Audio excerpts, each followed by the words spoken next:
Hello all, எல்லாருக்கும் வணக்கம். இன்றைக்கி நம்ம பார்க்க போகிற ரெசிபி வந்து சொரக்காய் தொக்குங்க. இதுக்கு வந்து 400 கிராம் அளவுக்கு சொரக்காயை சின்ன சின்ன பீஸாக கட் பண்ணி எடுத்து வச்சுக்கலாம். விதைகளையும் தோலையும் எடுத்துடலாம்.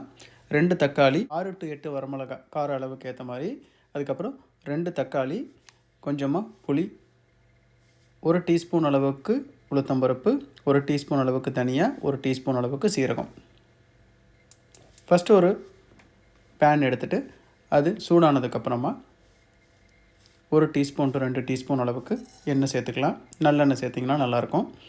1 டீஸ்பூன் அளவுக்கு உளுத்தம்பருப்பு, அதுக்கப்புறம் 1 டீஸ்பூன் அளவுக்கு தனியா, கார அளவுக்கு ஏற்ற மாதிரி வரமிளகாங்க.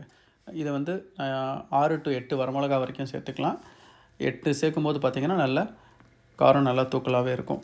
சேர்த்துட்டு இதெல்லாம் நல்லா வறுத்தரலாம்.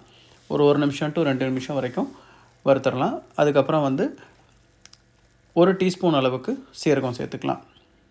நீங்கள் எண்ணெய் சேர்க்காமல் ட்ரை ரோஸ்ட் பண்ணி அரைச்சிங்க அப்படின்னா, ட்ரை ரோஸ்ட் பண்ணி பொடியாக அரைச்சி தனியாக வச்சுட்டு அதுக்கப்புறம் சொரக்காய் கூட சேர்த்து அரைப்போம். இப்போ நம்ம எல்லாத்தையும் சேர்த்தே தான் வறுக்க போகிறோம். சரி, எல்லாம் வறுத்ததுக்கப்புறமா வந்து புளி ஒரு துண்டு ஆட் பண்ணிக்கோங்க. ஆட் பண்ணிவிட்டு தக்காளி வந்து 1 தக்காளியோ 2 தக்காளியோ, அப்படி இல்லைன்னா நீங்கள் வந்து புளி மட்டும் சேர்த்துக்கலாம். இல்லை தக்காளி 2ஆக சேர்த்துட்டு புளியை கட் பண்ணிக்கலாம். தக்காளி நல்லா மசிஞ்சு வர வரைக்கும் குக் பண்ணிவிட்டு அதுக்கப்புறம் கொஞ்சமாக ஒரு 1/4 டீஸ்பூன் அளவுக்கு மஞ்சள் தூள், அதுக்கப்புறம் அந்த 400 கிராம் அளவுக்கு இருக்கக்கூடிய சுரக்காய் துண்டு, இதில் வந்து விதைகளை எடுத்தாச்சு, தோலையும் சீவி எடுத்தாச்சு. முடிஞ்ச அளவுக்கு எலசான சுரக்காயாக எடுத்திங்கன்னா இதுக்கு டேஸ்ட் சூப்பராக இருக்கும். வதக்கி விடுறது வந்து ஒரு 2 to 3 நிமிஷம் நல்லா வதக்கிட்டு கொஞ்சமாக பெருங்காயத்தூள் சேர்த்துக்கலாம். 1/4 டீஸ்பூன் அளவுக்கு சேர்த்துட்டு திருப்பி ஒரு தடவை மிக்ஸ் பண்ணி கொடுங்க. அப்புறம் தேவையான அளவு உப்பு, இதுக்கு வந்து 3/4 டீஸ்பூன் உப்பு கரெக்டான பதத்தில் இருக்கும். உப்பு கொஞ்சம் தூக்கலாம் வேணும்னா 1 டீஸ்பூன் அளவுக்கு சேர்த்துக்கலாம். இந்த சுரக்காயெல்லாம் பார்த்திங்கன்னா கொஞ்சம் நல்லா அந்த டிரான்ஸ்லூசன்ட் ஆகிற வரைக்கும் கொஞ்சம் நல்லா சாஃப்டாக வர்ற பதத்துக்கு வர்ற வரைக்கும் வதக்கிட்டு எடுத்து ஆற வச்சதுக்கப்புறமா மிக்ஸி ஜாரில் சேர்த்து அரைச்சிடலாம். ரொம்ப மையாக அரைக்காதீங்க. சுரக்காய் சின்ன சின்ன பீஸாக இருந்ததுன்னா அது ஒரு டேஸ்ட்டாக இருக்கும்.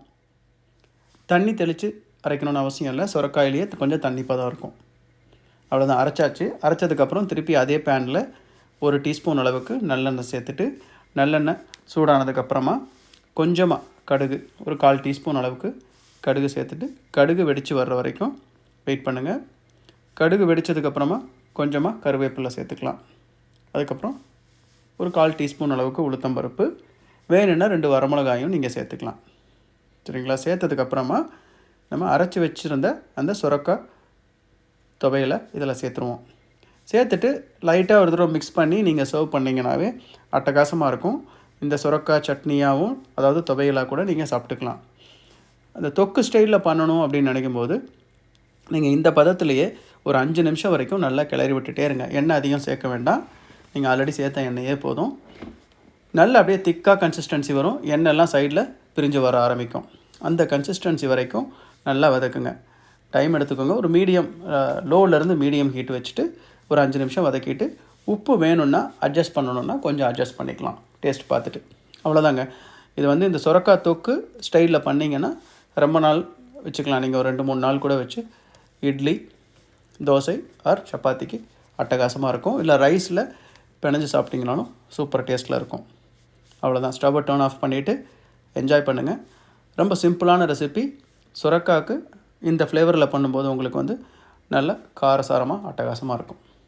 இந்த ரெசிபி, இந்த வீடியோ உங்களுக்கு பிடிச்சிருந்ததுன்னா லைக் பண்ணுங்கள், ஷேர் பண்ணுங்கள், கமெண்ட் பண்ணுங்கள். தேங்க்ஸ் ஃபார் வாட்சிங் த வீடியோ. Happy cooking.